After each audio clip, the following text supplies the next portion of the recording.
King Kong, la octava maravilla del mundo. Este monstruoso primate fue revelado al público por primera vez en el año 1933 en una película con su mismo nombre producida por el estudio cinematográfico RKO. Desde su estreno, el gran gorila se ha vuelto un ícono cultural, y no solo en su país de origen, este siendo los Estados Unidos, sino en todo el mundo. En 1960, Estudios Toho, los creadores de Godzilla, adquirieron los derechos de Kong para varios trabajos, uno de estos siendo el original Godzilla vs. Kong, donde la productora japonesa se tomó la libertad de triplicar el tamaño del mono con el fin de que fuese similar en dimensiones al de Godzilla. A partir de ahí, todo tipo de variaciones fueron creadas: el hijo de Kong, los papás de Kong, la esposa de Kong y muchas cosas más. Pero no sería hasta el 2005 que Universal Studios y Legendary Films adquirieron los derechos de este personaje para que Kong, y solo Kong, entrara al siglo XXI. Y con el pronto estreno de la nueva y americana película de Godzilla vs. Kong, no pudimos parar de hacernos esta pregunta. Yo soy Rafael Peraza y esto es ¿Y si King Kong existiera? Sabemos que una criatura tan grande como esta no podría físicamente levantar todo su peso, es verdad, y que al día de hoy, al haber todo tipo de satélites y equipos de vigilancia, todo el mundo podría enterarse de su existencia. Pero por el fin de que este video tenga sentido, digamos que esas imposibilidades, y muchas más de hecho, sí pudieran existir.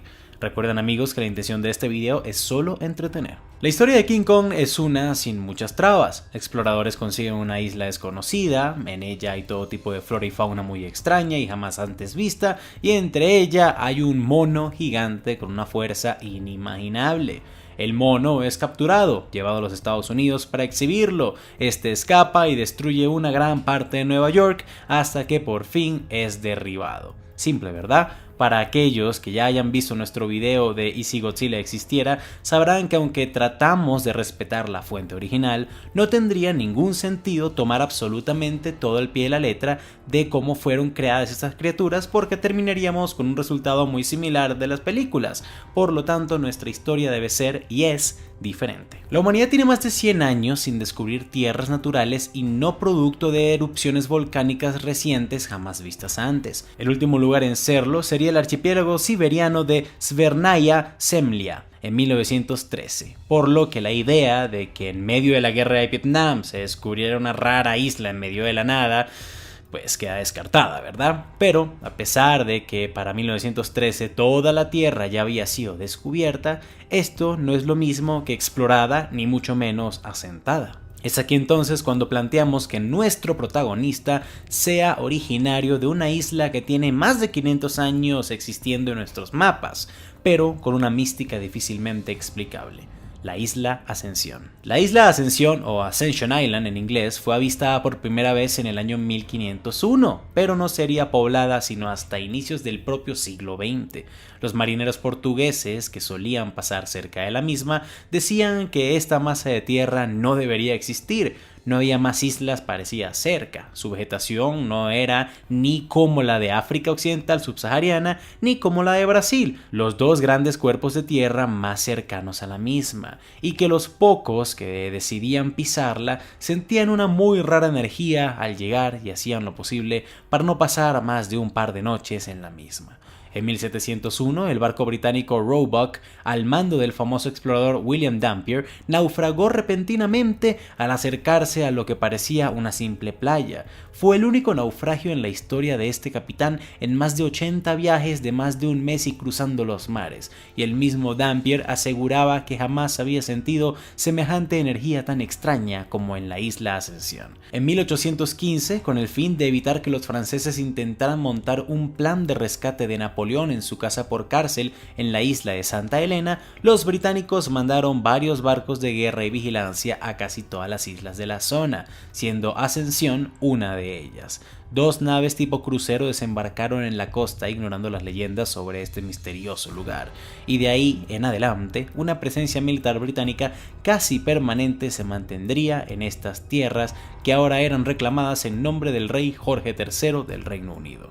La historia oficial de la isla desde ese punto en adelante no es más emocionante que la de cualquier otra de la zona. En 1942 sería utilizada por tropas tanto británicas como estadounidenses como una escala para poder llevar tropas al norte de África. Desde entonces, la presencia militar estadounidense también sería casi permanente, y en 1982 la flota británica la volvería a usar como escala, esta vez para su lucha en la Guerra de las Malvinas, y a día de hoy solo 800 personas, de las cuales 200 son soldados, tanto ingleses como estadounidenses, la habitan como tal. Pero, aunque su historia oficial se vea, digamos, normal, la posible verdad en esta narración es que no podría ser más extraña. Los encallamientos, la inesperada visita de Charles Darwin en 1836, la alta presencia militar en una isla sin mucha importancia estratégica incluso luego de la muerte de Napoleón, la implementación de la misma como escala hacia África cuando muchas otras islas daban una ruta más corta y segura, la estadía de la presencia militar estadounidense incluso luego del fin de la Segunda Guerra Mundial, y de paso, en 1956 desde Washington se mandan más soldados y particularmente equipos de investigación de alta gama, hacían que todo fuese sospechoso, ¿no? Según el gobierno estadounidense, esta acción era para equipar a la isla como una base de asistencia, vigilancia y emergencia para los nuevos transbordadores de la NASA, pero dicha organización nunca usó la isla para nada, y aún así grandes números de científicos, armas y soldados la llamaron hogar por más de 20 años. Entonces vale preguntarse, ¿por qué? ¿Por qué tantos recursos? ¿Por qué tanto misterio? ¿Por qué tanto misticismo existía en una isla que no tenía ninguna importancia aparente? Pues amigos, esto es porque Kong vivía allí. Según el canon de Kong, este gran animal puede llegar a vivir por más de 100 años y crecer hasta más de 100 metros de alto. Por ejemplo, en la película Kong y la Isla Calavera, el espécimen que ahí vemos es tan solo un niño, por eso mide 30 metros, pero después vemos que en el tráiler de Kong vs Godzilla, de repente este mide 90 metros aproximadamente, muy similar al tamaño de su contraparte Kaiju. En nuestra historia, los británicos desde que llegaron a la isla vieron versiones bebés de Kong, por eso llevaron a Darwin, por eso mantuvieron mucha presencia militar. Pero para el año 1942 cada vez Kong era más y más grande, por lo menos uno de sus descendientes, el único en sobrevivir, y complicado también de controlar, llegando ya a los 30 metros de altura, y al estar metidos en medio de la guerra más difícil de su historia, los británicos no vieron más opción que revelar su gran secreto a los Estados Unidos, para que así estos fueran y ayudaran a controlar al monstruo. Y quién sabe, tal vez incluso usarlo en la guerra. Las tropas estadounidenses y sus científicos que desembarcaron en la isla recibieron órdenes totalmente secretas de contener y controlar el objetivo denominado como Kong. La idea era ver si el gran primate podía servir en combate, pero se determinó que este espécimen encontrado era muy joven aún. Apenas era un niño de hecho, por lo que mientras se pudiera tener bajo control y más importante aún, se pudiera investigar y probar el por qué este animal existía y había la posibilidad de utilizar sus genes para incluso experimentar con mejoras físicas para el propio ser humano, pues Kong seguiría siendo prisionero de los Estados Unidos y del Reino Unido de Gran Bretaña. Justamente en 1956 el tamaño de Kong ya habría alcanzado los 40 metros, su fuerza era descomunal y cada vez era menos, ¿cómo decirlo?, cooperativo con todos los experimentos que se le estaban llevando a cabo. Con la llegada de más recursos y personal se planeaba seguir conteniéndolo, y a pesar de que siempre se pudo manejar la situación, los experimentos no daban resultados. Las mejores mentes tanto de Gran Bretaña como de los Estados Unidos, al tener en su posición a semejante espécimen, soñaban con replicar esa fuerza, esa evolución, ese poder, no solo en un ser humano, sino en cualquier cosa. Este simio gigante tenía casi 100 años y aún estaba solo en su adolescencia. Estudiando toda su composición química y sus genes, la humanidad podría dar un gran salto gigantesco. Y en medio de la Guerra Fría, un descubrimiento como este pondría a Occidente sobre el bloque comunista sin ninguna duda. Pero el tiempo pasaba y nada ocurría. Replicar los genes de Kong parecía ser imposible, pero mientras la esperanza, la determinación y más importante aún, los fondos no faltaran, los experimentos no pararían. Cada año que pasaba la situación era más y más complicada, aunque los experimentos no daban buenos resultados, el tamaño y la ira de Kong no paraban de crecer. Un monstruo enjaulado, capturado en su infancia y obligado a ser un conejillo de indias desde ese entonces. Por lo menos una vez cada 6 meses intentaba escapar y con cada intento aprendía y aprendía de sus captores. Para los años 60 el gobierno británico comenzó a entrar en uno de los periodos económicos más duros de su historia, lo que hizo que tuvieran que abandonar su participación en el proyecto Kong, dejando solo a los estadounidenses en la conversación. Con Londres retirada, Washington tendría que incrementar los fondos de un proyecto que no estaba dando resultados y que cada año mataba soldados y era más caro de mantener. Para los años 70, aún sin resultados, la Unión Soviética ya tenía gran cantidad de satélites orbitando la Tierra y tomando muchas fotos, lo que ponía a todo el proyecto Kong en grave riesgo de ser descubierto por el enemigo. Además, nuestro protagonista ya había alcanzado los 60 metros de altura y su ira y desesperación no tenían comparación. Y para colmo, los frustrados científicos del programa seguían con los mismos resultados que tenían desde 1956, es decir, no habían avanzado nada. Por lo que para 1978, el Departamento de Defensa de los Estados Unidos dio como terminado este proyecto. Bajo tierra se había construido un hangar de 200 metros por 200. Kong había sido sedado a tal punto que entró en un coma inducido. Se tomó la decisión de no matarlo, ya que aún había esperanza de que con tecnologías más avanzadas en un futuro no muy lejano se pudiera retomar los experimentos y que esta vez fuesen exitosos. Eso y también para ver cuántos años podía llegar a vivir la bestia. Y sería así como nuestro rey de los primates pasaría los siguientes 50 años de su vida. Porque muy pronto de hecho, un gran kaiju, un monstruo sin igual con un pasado muy similar al de nuestro primate, destruiría su presión de plomo y comenzaría a crear un camino de destrucción sin igual. Y sería ahí cuando Kong volvería a despertar. Pocos monstruos de películas y cómics en general son tan icónicos a nivel mundial como lo es el kaiju original.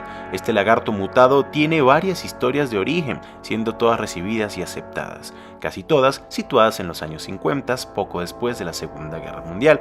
Pero todas tienen algo en común: su fuerza, poderes y gran tamaño son el derivado de experimentos con material radiactivo o armas nucleares. Y siguiendo esta tendencia, y si por alguna razón este monstruo ficticio pasase a ser una realidad en el 2020, yo soy Rafael Peraza y esto es ¿Y si Godzilla apareciera hoy?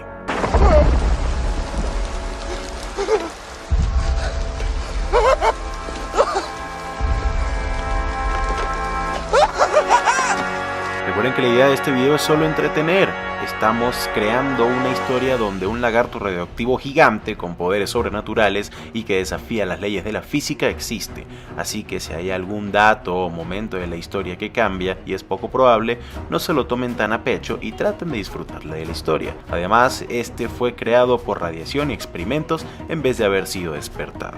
En esta realidad alterna, la primera aparición de Godzilla no se situaría en Japón, ya que este es un país que, aunque depende de energía nuclear para saciar sus necesidades energéticas, las condiciones no son las más adecuadas para el monstruo en cuestión. Buscando un lugar con una apariencia similar y con contacto humano muy reducido, podríamos hablar perfectamente de Chernobyl. Así es, en esta realidad alterna, la Unión Soviética estaba experimentando con proyectos de mutación y desarrollo de armas biológicas, pero en 1986 una fuga de especímenes puso en jaque dicha operación, y con el gran miedo que representaba que los experimentos se escaparan, los científicos no vieron otra opción más que autodestruir los laboratorios usando la planta nuclear. Y luego de esto, los soviéticos harían parecer que el desastre de Chernobyl fue un accidente. Pero lo que el Kremlin no sabía es que no todas las criaturas que habían en el laboratorio estaban muertas.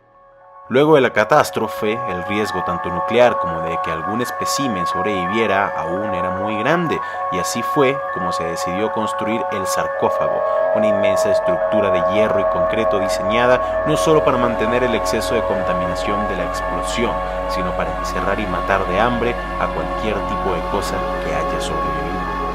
Con el pasar de los años, la Unión Soviética y posteriormente los gobiernos de Rusia y Ucrania han ido poniendo nuevas partes y reparando las viejas en el sarcófago, siempre con la válida excusa de que la radiación era lo que estaba deteriorando la estructura, pero era una labor muy pesada para dichas naciones, tanto así que en el 2019 se reportó daños muy graves al sarcófago, y debido a esto y sin saber la verdadera razón de los daños, Rusia y Ucrania recibieron recursos de naciones como China, China y varios miembros de la Unión Europea para repararlo.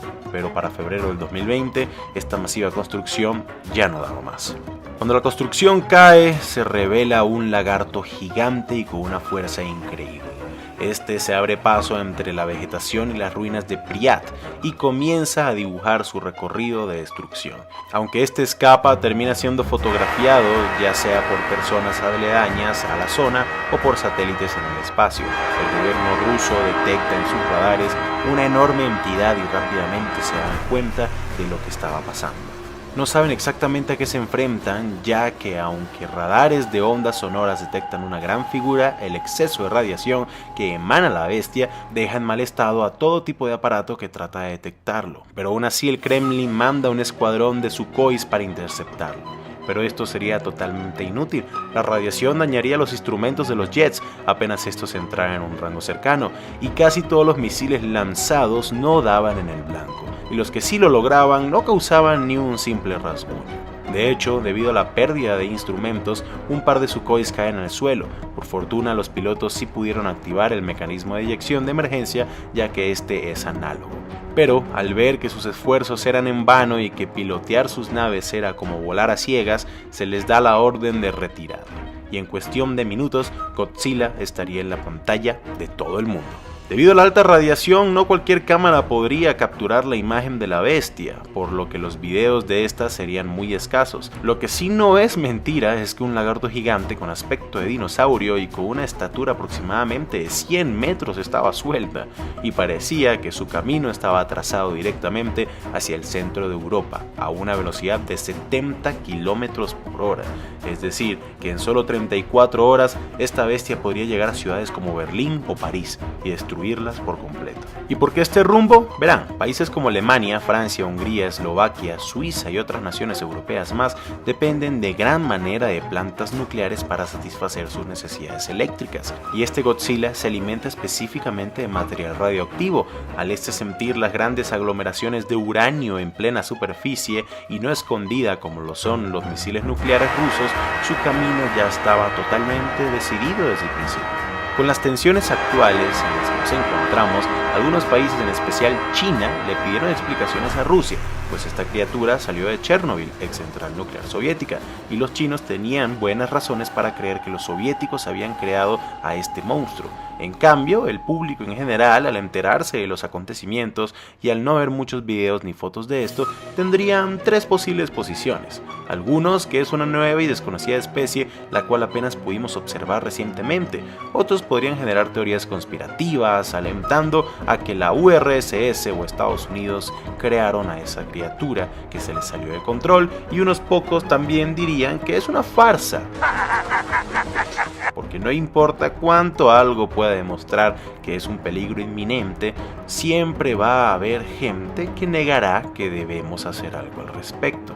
En secreto, Rusia y Ucrania le contarían la verdad al gobierno chino, esto con la esperanza de recibir ayuda cuanto antes, porque no importa qué tan grande sea el ejército ruso, no tienen ni idea de lo que será necesario para acabar con esta bestia, pero el tiempo estaba jugando en su contra.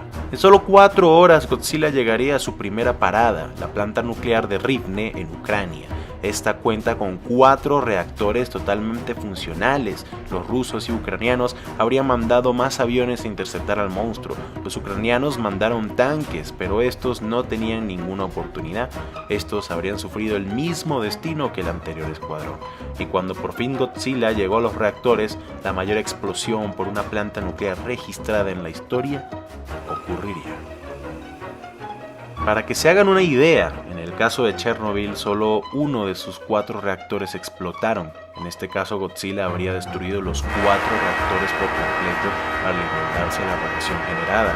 El invierno nuclear que se daría a raíz de la explosión sería tan grande como para que nubes radioactivas llegaran a ciudades tan lejanas como Londres, El Cairo, Moscú y Oslo.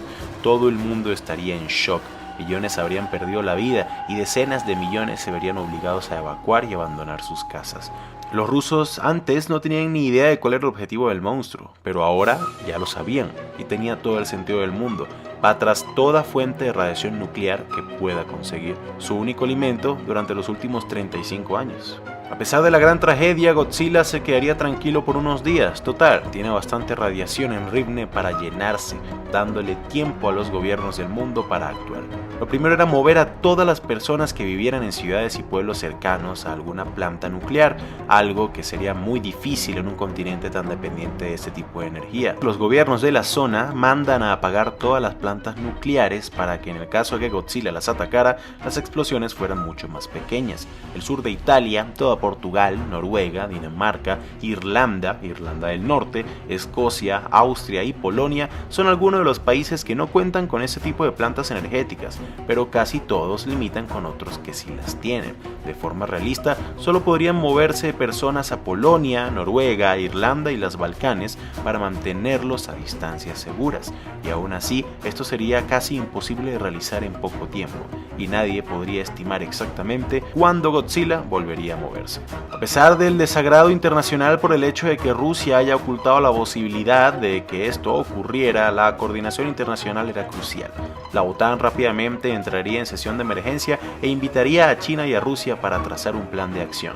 Debido a la gran cantidad de gente que se necesitaba evacuar y al hecho de que aparentemente ni tanques ni aviones pueden hacerle daño a la bestia, se ordenó que todo barco, tanto de transporte como de carga o guerra, de los países presentes, se pusiera a la orden de mover a toda persona posible y recursos valiosos a zonas seguras. Estados Unidos, Canadá y China también recibirían mucha gente. Mientras tanto, un nuevo panel de científicos y desarrolladores armamentísticos se pondrían a trabajar de inmediato en buscar y, de ser necesario, crear armas de un gran calibre, y no nucleares capaces de hacerle daño o por lo menos que puedan frenar al monstruo. Perímetros de seguridad serían trazados y tropas posicionadas a las afueras de las plantas más cercanas a la bestia también serían puestas. La mayoría de soldados serían enviados a la planta de Melinsky, a menos de 2 horas de Rivne, el siguiente objetivo lógico de Godzilla y el lugar perfecto para la lucha contra la bestia, ya que esta había sido afectada por la primera explosión, estamos hablando de la planta, y no habría nadie cercano para que fuera daño colateral. Y mientras los científicos trabajaban, las tropas se movían y los civiles eran evacuados, Godzilla se levanta y comienza a moverse de nuevo.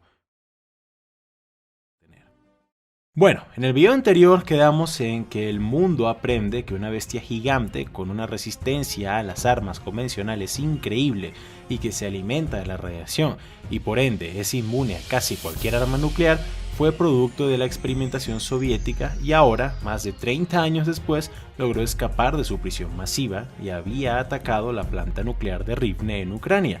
Varios días luego de la destrucción total de Rivne, tal cual como lo predijeron los científicos rusos, la planta de Melnitsky sería el siguiente objetivo del monstruo. La OTAN junto a Rusia, Ucrania y China habían diseñado un plan de cómo frenar a Godzilla. Primero se le dispararía utilizando cañones electromagnéticos, railguns en inglés. Proyectiles de gran calibre con una punta de diamante serían implementados con la intención de que al encajarse en la piel del monstruo soltar grandes cantidades de yodo y plomo para tratar de absorber la radiación y envenenarlo. El yodo tiene propiedades que absorben casi cualquier tipo de radiación, pero solo en cantidades pequeñas, y el plomo aísla dicha radiación. 80 cañones fueron construidos en cuestiones de días y enviados todos a Ucrania. A todos los soldados de la zona se les equipó con trajes antirradiación de última generación. Pastillas con altas concentraciones de yodo también se les fueron entregadas. Y si estas medidas no funcionaban, a pesar de mucho debate, se decide que ojivas tácticas nucleares se dispararían contra Godzilla. Estas ojivas no son sino una fracción del tamaño y la peligrosidad de un arma nuclear convencional, pero a pesar de ser nucleares, su mayor daño se da es por la explosión y la fuerza generada por esta. Así que con algo de suerte, tal vez también puedan lastimar a un kaiju. Cuando Godzilla llega a las afueras de Melnitsky es recibido por ráfagas y ráfagas de fuego de los cañones electromagnéticos. Debido a la radiación generada por la bestia, no todo aparato electrónico funcionaba, así que los cañones debían ser apuntados y disparados manualmente.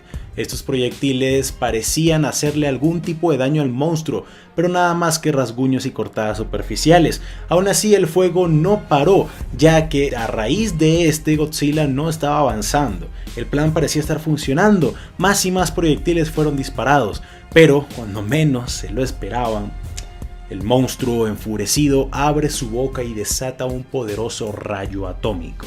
En cuestión de segundos, todos los cañones y los soldados que lo manejaban habían sido calcinados. Nadie tuvo siquiera un momento para darse cuenta de lo que pasaba y huir.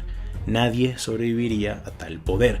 Molesto y con rabia, Godzilla comienza a desatar su rayo en todas las direcciones. El peligro era que, aunque los reactores de Melnitsky habían sido apagados, para que estos no fueran un problema, si el rayo atómico de Godzilla hacía contacto con los reactores, la explosión sería igual a la de Rivne.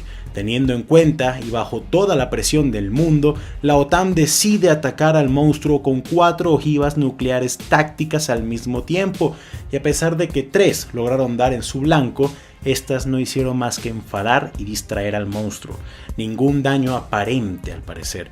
Y ahora, sin cómo frenarlo ni personal militar en la zona, con su potente rayo atómico Godzilla destruye todos los reactores de Melnitsky. La moral en el mundo estaba más baja que nunca. Debido a la gran cantidad de radiación y las tormentas nucleares temporales que se habían formado sobre la Europa continental, nuevas reuniones de emergencia, tanto del Consejo de Seguridad de las Naciones Unidas como de la propia OTAN, se estaban llevando a cabo en Reykjavik, Islandia. Todos los gobiernos presentes le exigieron a los rusos y a ucranianos que liberaran cualquier tipo de información existente sobre el origen de Godzilla, sin censura y totalmente cruda. Resulta que los soviéticos tenían años experimentando con mutaciones genéticas y desarrollo de armas biológicas para hacerla parte de organismos vivientes. Por sus cualidades genéticas, sangre fría y demás ventajas biológicas, lagartos de gran tamaño, como los dragones de Komodo, eran los mejores candidatos para integrarles dichas armas. Pero el objetivo final no era tener un lagarto radioactivo gigante, sino desarrollar una vacuna, una mutación genética incrustable para que cualquier organismo pudiera ser inmune a la radiación. Así, en caso de una guerra nuclear con Estados Unidos, el pueblo soviético prevalecería y se fortalecería por la radiación. Primero se experimentaba con iguanas y lagartos comunes, y si las mutaciones servían pero el espécimen moría, se intentaba en los dragones. Estos aprendieron a absorber todo tipo de radiación y alimentarse de esta, pero una mañana, cuando por error se les dio una sobredosis de radiación, los dragones de Komodo se escaparon y por ende se procedió con la autodestrucción de la planta, ya que por muy resistente a algo que un organismo sea, cuando se les da una dosis exagerada de lo que necesitan, mueren, tal cual como sería si a una persona normal se le da altas dosis de oxígeno en un momento específico, envenenación por oxígeno. Pero al parecer estas dosis no fueron lo suficiente para destruir a uno de los especímenes, y fue con este exceso de radiación en la zona que Godzilla pudo crecer y fortalecerse tanto. Luego de que todo esto fue explicado, la cara de preocupación en los rostros de todos los delegados y líderes internacionales presentes no tenían punto de comparación. Estábamos hablando de una bestia que se alimenta de lo que hace tan peligrosas a todas las armas más potentes del mundo, que no parece poder ser frenada tradicionalmente y que de paso tiene un rayo atómico a su disposición.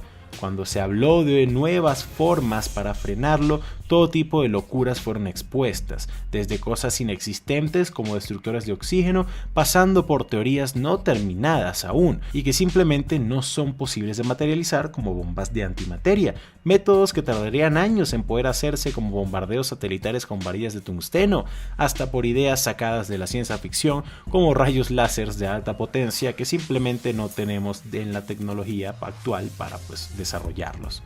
Godzilla por ahora estaba descansando y alimentándose, pero era bastante evidente cuál sería su siguiente objetivo: las plantas nucleares en República Checa, en Hungría y en Eslovaquia.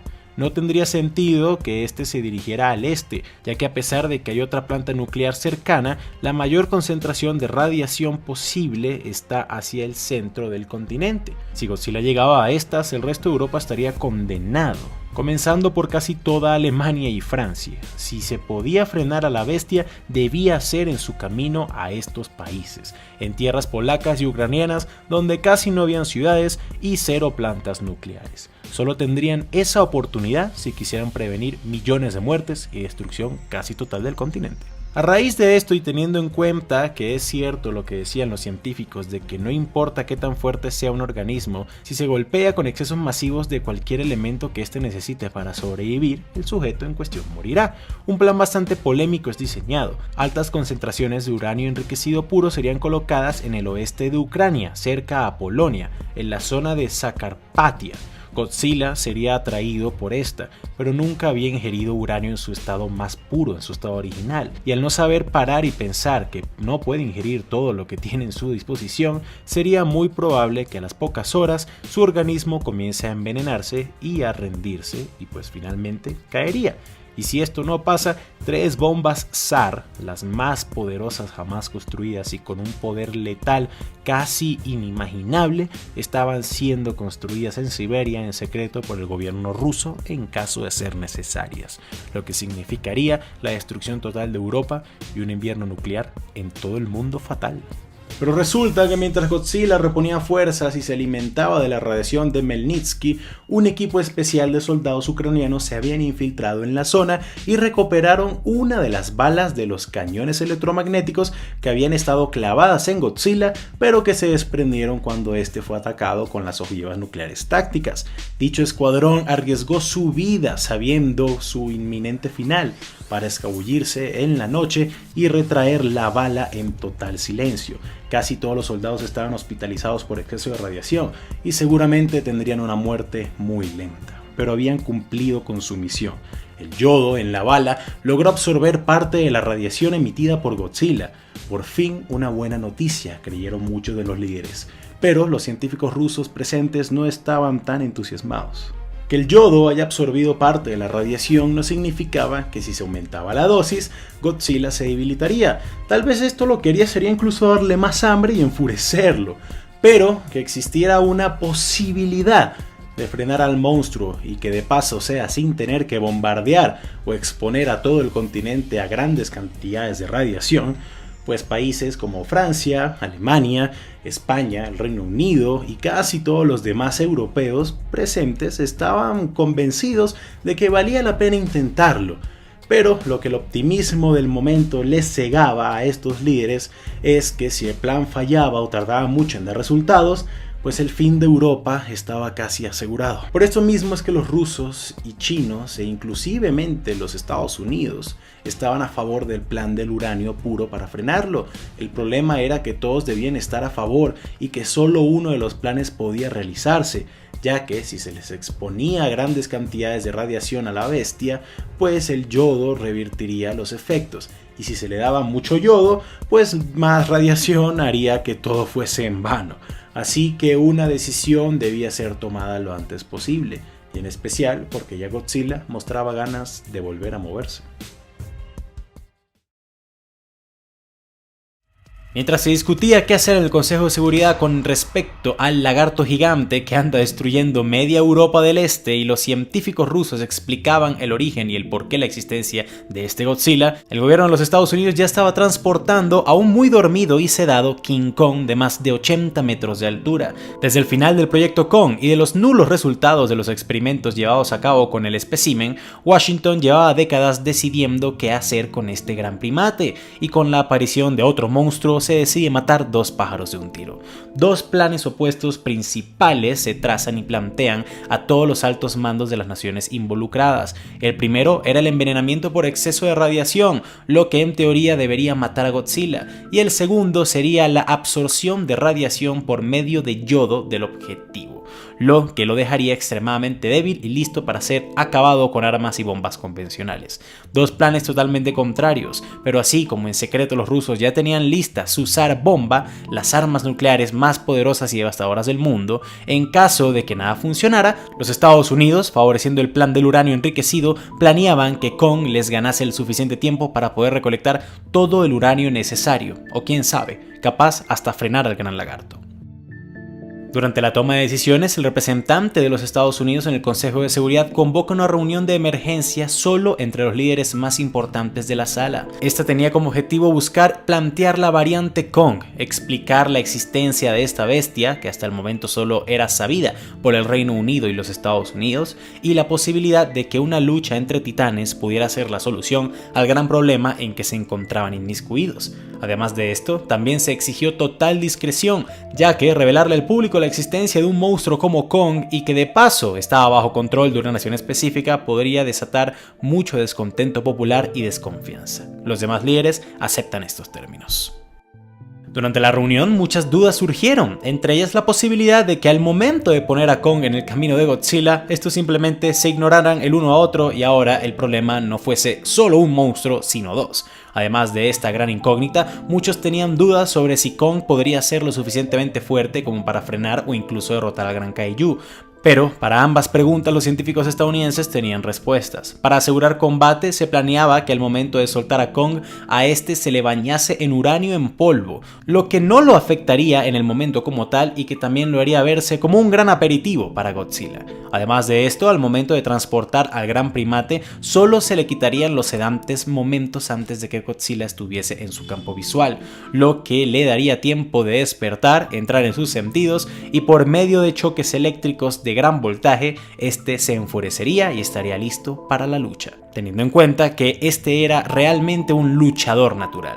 Y al final, por muy cruel y loco que sonase el plan, la idea como tal del mismo no era que Kong fuese la solución a Godzilla, sino que este le ganara el tiempo suficiente para que alguno de los dos planes principales, ya fuera el envenenamiento por uranio o el debilitamiento por yodo, pudieran ser llevados a cabo. El objetivo sería transportar a Kong rápidamente a los terrenos baldíos de Ucrania del oeste, para evitar que el choque entre ambos se diera en la altamente poblada de plantas nucleares Eslovaquia y Hungría. Luego de trazar la aparente trayectoria de Godzilla, se limpia un perímetro donde el choque entre ambos monstruos se daría y se prohíbe el acceso a cualquier civil para así ocultar la existencia de Kong. Una vez el primate estuviese en posición y luego de que Godzilla, después de dejar de descansar, comenzara a avanzar hacia el oeste, nuestro gorila gigante es bañado en uranio en polvo y despertado. La batalla estaría por comenzar. Apenas Godzilla comienza a detectar uranio cerca, su apetito despierta. A varios kilómetros se encontraba lo que él olía como un snack gigante. Luego de despertar, estando desubicado y desorientado, Kong se desespera por no saber dónde está, pero de repente grandes descargas eléctricas son desatadas en todo su cuerpo, por lo que el poderoso simio entra en su estado más puro de agresividad. Godzilla acelera su paso y se lanza como un misil encima de Kong, pero a pesar de la fuerza y rapidez del Kaiju, la octava maravilla del mundo es mucho más ágil. La destreza y mejor movilidad del primate le daba una gran ventaja en contra de su nuevo enemigo. Eso, más la desesperación por comer de Godzilla, podría darle oportunidad de victoria al que todos tachaban como una simple carnada, por lo que Kong aprovecha y comienza a lanzar golpe tras golpe a los costados del lagarto. Al Godzilla darse cuenta que esta masa gigante de pelo cubierta en uranio no sería como cualquier otra presa que ha tenido antes, deja de ver las cosas como un juego y comienza a responder. En lo que el simio se descuida un poco, el Kaiju utiliza su aliento atómico para tratar de calcinar a su contraparte. Pero, de nuevo, su gran agilidad lo salva de lo que sería una muerte segura. Kong, cada vez más enfurecido, decide tomar al lagarto por el cuello y desde atrás, utilizando su gran mandíbula y poderosos dientes, le pega un mordisco en la base del cuello. Godzilla ruge de dolor. Hasta ese punto nada habría logrado herirlo tanto, pero utilizando todo su poder se sacude de tal manera que Kong es arrojado al suelo. Pero al nunca soltar su mordida, esto hizo que se llevase consigo un buen pedazo del cuello del Kaiju. Tirado y aturdido, Kong no logra reaccionar a tiempo a un nuevo ataque del aliento nuclear de Godzilla, y aunque no fue un golpe limpio, sí alcanzó a darle en todo el brazo derecho al rey de los primates. Ambos monstruos estaban muy heridos y desorientados. Al tener una profunda y muy abierta herida en su cuello, Godzilla no puede utilizar más su aliento atómico sin sufrir mucho dolor, pero aprovechando su ira, desesperación y poder, se lanza como un toro enfurecido hacia Kong. Este se sujeta fuerte del lagarto y no para de golpearlo con su brazo bueno, pero el dolor en el otro le estaba ganando. Godzilla, sediento de sangre, le arranca de un solo mordisco su extremidad herida, a lo que corresponde con otro fuerte mordisco, esta vez a la parte baja de la mandíbula del kaiju, agarrándose de su mandíbula inferior. Con su adrenalina hasta el cielo, Godzilla ignora todo el dolor que utilizar su aliento nuclear le generaba y de una sola llamarada destruye y derrite la cabeza del gran gorila. Kong había muerto, pero Godzilla no estaba muy bien que digamos tampoco. Mientras toda la lucha transcurría y analizando la gran debilidad de Godzilla, se decide utilizar el plan del yodo. Aunque los Estados Unidos, China y Rusia estaban en desacuerdo de este mismo, ya Godzilla no estaba en condiciones para ingerir el uranio enriquecido, así que solo el yodo era viable. Con la bestia sumamente herida, pero aún con la fuerza suficiente para seguir moviéndose, se temía que si ésta llegaba a una nueva planta pudiera recuperarse, así que una bomba de yodo se le lanza encima. Esta al principio parecía tener efecto, pero aunque el poder nuclear del monstruo parecía haber sido neutralizado, aún la bestia se rehusaba a caer. Aquellos que hayan visto nuestro primer final de la historia de Godzilla sabrán que la estrategia del yodo no era la indicada, solo el uranio enriquecido en grandes cantidades podía frenarlo. Aún así, ojivas nucleares tácticas, aviones, cañones electromagnéticos, bombas de yodo extra, tanques y todo tipo de explosivos estaban siendo utilizados, pero aún nada frenaba a nuestro Godzilla soviético. Todo lo contrario, este mismo, por muy moribundo que se veía, parecía cada vez estar tomando más fuerza, por lo que la última opción, una que solo los rusos habían discutido con los estadounidenses, es llevada a cabo: destrucción por Tsar Bomba. La Tsar Bomba, aunque produce mucha radiación, lo que en teoría haría más fuerte a Godzilla, hace que al estallar, su devastadora potencia, fuerza y calor de la explosión sea capaz de destruir todo a su paso. Sin entrar en muchos detalles, esta es la bomba más poderosa jamás construida por la humanidad, y por mucha diferencia, tanto así que los propios soviéticos decidieron no volver a crear ninguna, pero la Rusia actual siempre mantuvo una lista en caso de ser radicalmente necesaria. Esta es radioactiva, es verdad, pero contra un Godzilla debilitado y teniendo en cuenta lo mortífera que esta bomba es, los científicos rusos están casi seguros de que dicha arma podría destruir por completo a este monstruo herido. Dicha bomba ya había sido transportada a Kaliningrado, por lo que apenas la batalla entre ambos monstruos había comenzado, un avión Antonov cargando a este monstruo destructivo ya estaba sobrevolando cerca del campo de batalla, por lo que cuando ni el yodo, ni Kong, ni las armas tradicionales pudieron dar resultado, una evacuación de emergencia se llevó a cabo y la bomba fue soltada sobre el monstruo. El impacto de la onda expansiva se sintió hasta en Moscú, Londres e incluso Nueva York. La destrucción de la bomba hizo que todo el oeste de Ucrania se convirtiese en un cráter gigante. Por fortuna, ya toda la población de la zona cercana había sido evacuada, pero del invierno nuclear al que toda Europa, el oeste de Asia, el Medio Oriente y el norte de África estarían inmiscuidos, no se podría escapar. Luego de las primeras horas de la explosión, equipos especiales serían enviados para reconocer el estado del monstruo, y lo que encontraron fueron pedazos del cadáver del kaiju calcinado. Godzilla estaba muerto. La destrucción causada, las muertes, el invierno nuclear, las crisis humanitarias, la exigencia de respuestas de por qué semejante monstruo existía y hasta también la de Kong lanzarían al planeta Tierra en el estado de crisis más grande de la historia desde la Segunda Guerra Mundial. El mundo estaba en caos, pero ya ni Godzilla ni Kong serían un problema. Aunque bueno, quién sabe. Al ver el poder de los monstruos y al mundo estar sumido en crisis, no sería muy alocado que alguna nación muy afectada y con mucho rencor intentase replicar a los kaijus. Pero esta es una historia para otro día. Espero les haya gustado esta nueva versión de la mezcla de dos historias que ya habíamos tocado en el canal, mis amigos. Aprovechando la emoción por la película y sin aún haberla visto, decidí hacer mi propia versión de la misma, pero la verdad estoy contando los días para el estreno de la original. Espero no quedar decepcionado. Si quieren que mezcle otras historias que ya hemos hecho, háganmelo saber en la parte de los comentarios, pero más efectivamente aún pueden hacerlo en nuestro Instagram @elbaúlyoutube.